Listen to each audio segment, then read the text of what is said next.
1. 20 years ago, I worked IT for a show ticket company. We had a number of manned kiosks throughout the casinos in the city. A big portion of my job was setting up and replacing computers at these locations. We got a call from one of our bigger locations that the new ticket agent was starting, but didn't have a workstation. After some back and forth with HR, someone dropped the ball and didn't tell IT. Surprise, surprise, I'm told to set up a new spot at the counter next to the other ones. I get down there and the spot was already being used by another company giving tours. Apparently no one told the hotel who was supposed to tell her to move. But luckily the other spot on the other side of her was open, and I helped her move all her stuff. I set up the new computer, CRT monitor, and big ticket printer. It was the size of a medium PC tower, printing out airplane ticket-sized tickets. Basically, it was clear as day that I was setting up hardware. There was a line to the left of me for my company's agents, and a line to the right of me for the other company. The setup is not communicating back to HQ, and I'm on the phone with a coworker, unplugging and replugging in the equipment, rotating everything around, checking for the light links, etc., etc. During this troubleshooting ballet, an older couple has walked up to talk to me about something vacation-related. I should have mentioned it's Casual Friday, so I'm wearing a Billabong brand shirt with blue jeans. The agents to my left are in uniform, the agent to my right is in a uniform. I'm in the middle looking like a high schooler trying to fix the computer before Dad gets home. I finally see them standing there, and before I can tell them, sorry, I'm setting up a new system, you'll have to go to the line over there. Mr. Grumpy says, are you gonna help us or are you just gonna stand there? I'm 20, pissed at PC, and it's Friday. I'm just going to stand here because I'm the PC tech. Oh, we got a real smartass here. Yep. At this point, Mrs. Grumpy decided to jump in, waving her finger and yelling at me with a voice that was rougher than gravel. I don't remember exactly what she started out saying, mainly because her voice was so rough I couldn't understand it. It did end with her demanding my company's phone number so she could get me fired. I gave her an AOL dial-up number that I remembered for some reason. After they stormed off, probably to go have another smoke with that voice, a customer in the agent's line next to me said, I'm not a bright guy, but you obviously aren't selling show tickets or tours. I got back to HQ and told my coworker. He did scare me a bit, saying, if they're still pissed, they'll go to the hotel who will lead them to us. That didn't happen, but that did make me a bit wiser about being a smartass. 2. So these two elderly women walked into the store a week ago, got a small basket each and got a couple of items. They then reached the line and decided that it was okay for them to skip the line. Now keep in mind that there were 2 other people in line, with medium-sized purchases on the conveyor belt. Makes 5 min of waiting time. They went to the front of the line while I was fixing an issue with the membership card of the previous customer, and started to shove everything on the belt together. I didn't hear anyone giving them permission to go to the front, so I told them to get in line and continued with the next customer. What follows is a rough translation from Danish. You have no right to speak to me like that. You can't decide what I do. Sounds like someone was stuck in their teenage phase. Can you speak more quietly? Your loud voice is giving me a headache. I continue with beeping stuff. Shut up! We refuse to wait in line like those poor people, and get these items for me. I couldn't find them in your store and I need them. Hurry up so we can get our purchases through. Said in one of the richest neighborhoods in Denmark with a shopping basket of discounted items. She throws a paper ball after me. Old Lady 1 attempts to throw some flimsy paper after me without any writing on it. Oh, and thank you for the reminder. I also needed these items. Oops, the note fell on the floor. You better get it and open this cash register so we don't have to move things. Did they seriously expect me to stand up, leave everyone else, and find their items? I don't think I need to explain why that won't happen. I didn't call my colleague since he was on break, and we have policy of not doing so unless it's an emergency. They continued standing at one of the other cash registers and talking for around 20 minutes, while there was a continuous stream of customers. Then Old Lady 1 went, Oh my god! She shoved the person who was about to pay away. Finding those simple items shouldn't take this much time. Where are they? There is no other person in line after this girl. I never agreed to fetch those items, and my job is processing the purchases. My manager is also on a break, so he is unfortunately unable to assist you. Now apologize to the customer you just pushed. Oh my god, service doesn't exist these days. I will call your headquarters and complain about my treatment at this store. Imagine having to wait in line. Blah blah blah, theatrical performance of why that is unfair. Well, I made sure the person that was pushed was okay after the girl finished her payment. You can pay for your items without standing in line now. How wonderful. And other boring stuff. Then they happily went on their way. They would rather wait 20 minutes than stand in line for a maximum of 5. And Old Lady 2 still had to stand in line behind Old Lady 1. 3. I used to work as a sales supervisor for a company that does basically free samples. If you've ever shopped in a Costco, Sam's Club, etc., you've seen us. I quit about 6 months ago and have been in culinary school for quite a while since.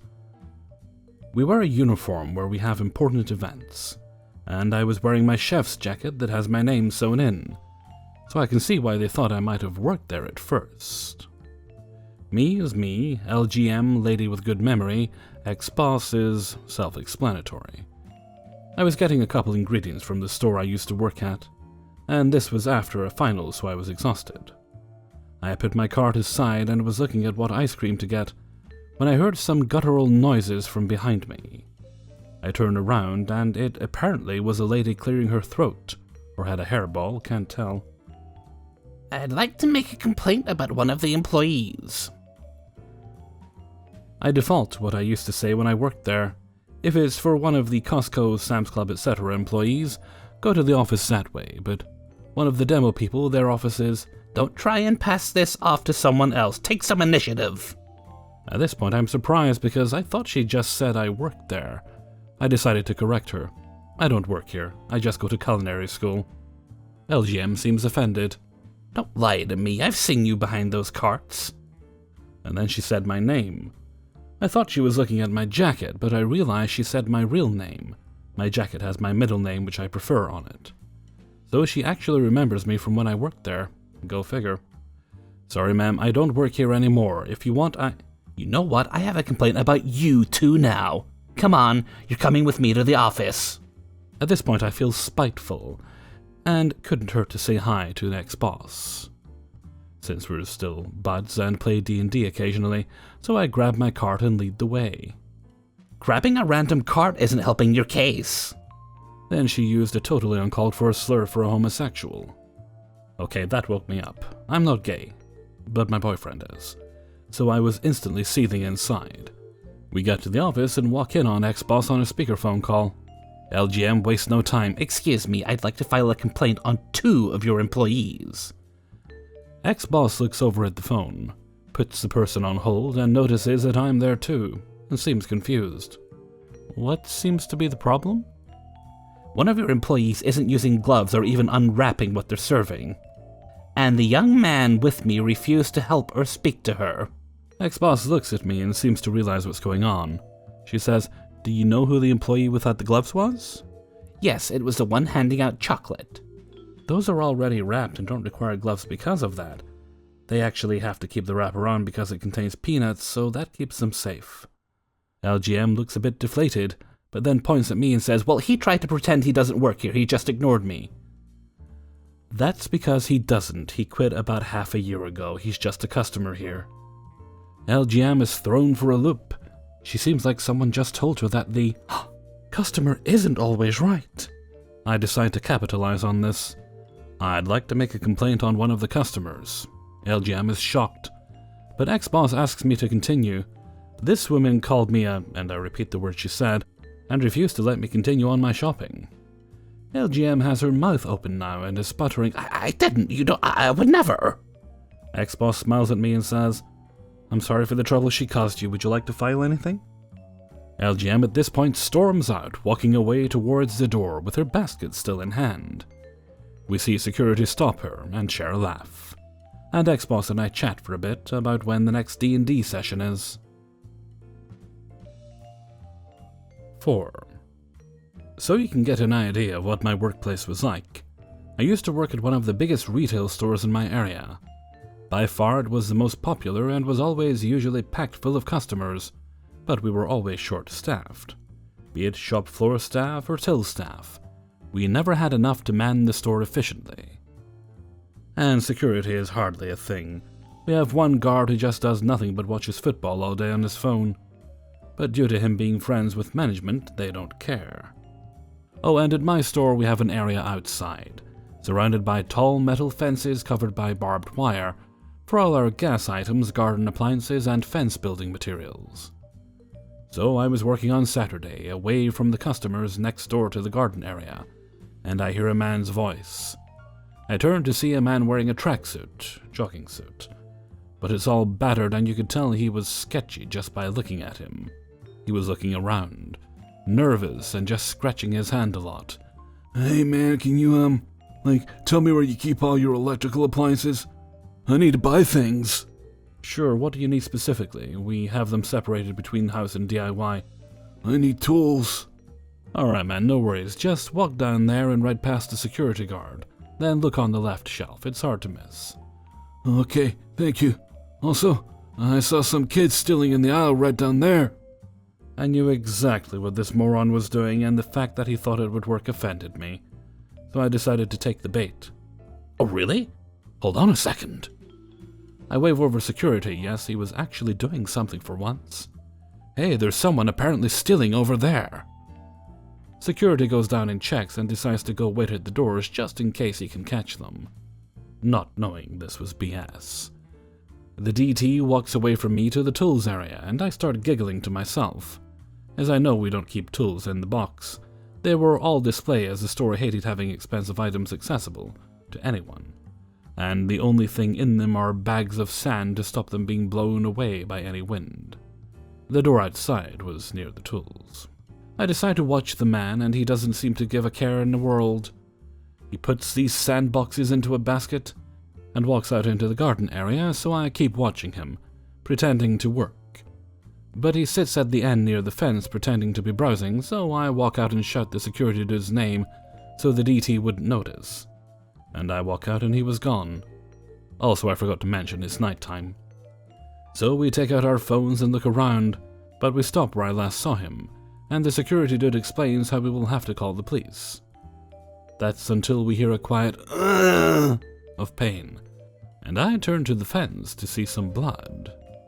Me and security slowly lift the light up to see the man stuck in the barbed wire, and instantly start laughing. Now don't worry, he wasn't bleeding bad, just enough to see a few bits. So security calls the police, ambulance, and fire homies to get him down, and in the meantime I'm like, I'll have a chat with him. So what did you try to steal? And please don't lie to me, otherwise you will be in a lot more trouble. Tools, You do realize we only keep sand in them? They're just displays, dude. The man looks me in the eyes, and I could tell he just died inside. And then he wouldn't talk. He just switched between crying and struggling. In the end, he only came out with a few stitches, and sadly, I don't know the punishment. 5. There are a few details you need to know before the story can begin. I lived in a town kind of out of the way that was separated into distinct areas. One was the general populace trying to get out of LA, another was the retired upper middle class trying to get out of LA, who thought they were cowboys.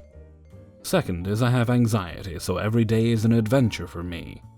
Glass half full, this gets me into trouble at stores because I act awkward as hell. People don't think, "Aw, they're shy, how cute." They see me and are like, "They be stealing. Look at that sweaty mess." Lastly is that I am a born woman who could easily pass as a drag queen because of my size and appearance. Why does this matter? They don't make girly shoes in my size. Sometimes I can squeeze into size 12. Sometimes. Why does that matter? That's why we are here this day. I was in a small department store, the only one in town, and had done my usual, find every size 12 that I like, and throw it into a cart. Go over to a bench and try them all on. None of them fit, put them all back.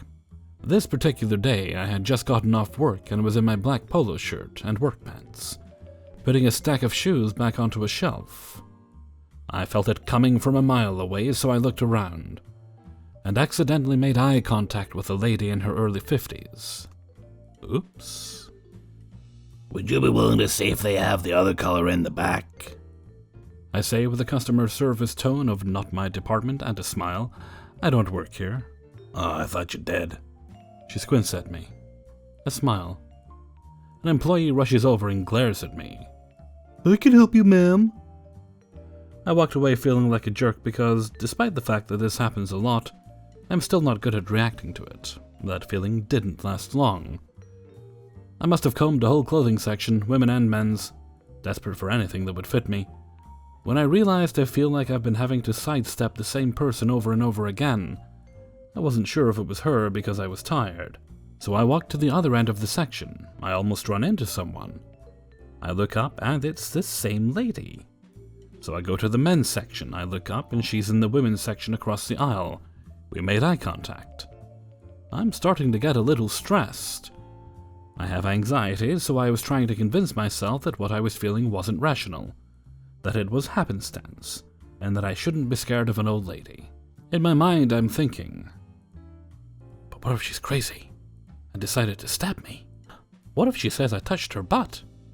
I look like a man, they'd believe her. No. All you have to do is prove that you're a girl, but not before the police tackle me and feel me up to prove it. Okay, you're right. I'm clean. Please don't touch me. Let's just leave. But I still need shampoo. Oh, hurry up and calm down. Hey, what if it's that lady who asked you if you worked here? That would be funny. Hurry up. Basically, I did a bang-up job of calming myself down. I race over to the subsection across the store, looking all around me to make sure she wasn't there, grab my shampoo, and start fast-walking to the register when, boom! There she is again, walking the opposite way. I'd mentally scream and we make eye contact, and she faces me like she just missed catching me as I take a wide berth around her. This store is known for being slow, but I tried to pick the shortest line. I could tell that the people around me knew there was something wrong with me. I don't know if I was having an actual low-grade panic attack, or if my face was just super flushed. The guy in front of me starts getting rung up when I feel a cart bump into me. I look up and it's the effing lady, and I must have had a mortified look on my face because she kinda sees it and puts her head down. I'm done, I'm panicking. In a high blood pressure filled haze, I look at the cashier, willing her to save me, call security, anything. I was probably super red and sweaty because she asked awkwardly, "Just get off work?" Yeah, it was rough. Suddenly thinking about the hell that was work that day. The lady kinda scoots forward like she was going to interject. Yeah, what do you do? Oh, I'm thinking, I don't need this lady behind me to know where I work in case she wants to stab me. Oh, I'm a cook. Not lying, I just cook fast food. The cashier recognizes my name tag. Oh, you work at Big Freeze's. Do you know Crystal? She used to work here. I'm a little shook. Yeah, she's my manager over there. Realizing what I had done, I looked back at the lady who had stepped back and was looking down red-faced. The rest of the order goes smoothly, and I get outside and I just sit on the bench because I didn't want her to know what my car looked like. She comes out, we make eye contact again, and she turned even redder and slinks to her car and drives off. I sit there for a minute because I'm still scared and I'm pretty sure I just had a low-grade panic attack. I go through the stages of grief, shock, despair, sadness, anger, logic. That bitch was following me, trying to keep an eye on me, so that when she finally found someone who worked there, she could tell them that I had lied to her about not working there. And when she realized her mistake, she got slightly embarrassed and scuttled away. Meanwhile, she gave me a panic attack, and there are no repercussions. Needless to say, I went home and cried. Hey everybody, Hellfreezer here, and thank you very much for listening to Adventures in Fast Food and Retail, number 77. And thank you very much to everybody who allowed me to use their stories in this video. You know, I'd forgotten about the January slump on YouTube. Had a bit of a boost at the start of last year, so I avoided the slump last year. But usually the first few months on YouTube, usually January, February, March maybe, things are noticeably lower. Hopefully not dire, but noticeably lower. Well, these things happen. It is to be expected. I believe this will be the first, not the first video of the year, but the first new upload for me of the year. Does mean I'll have to gather stories for the upcoming week or so. I'll probably spend a bit of time doing that tomorrow. Then I'll put my feet up and relax with cups of tea. I've still to finish Dracula. There was a new Dracula adaptation on the BBC. I think it might be on Netflix internationally. I'm not sure. I think it might be. And I watched the first hour and a half. It was very enjoyable. But there's another 2 parts about the same length.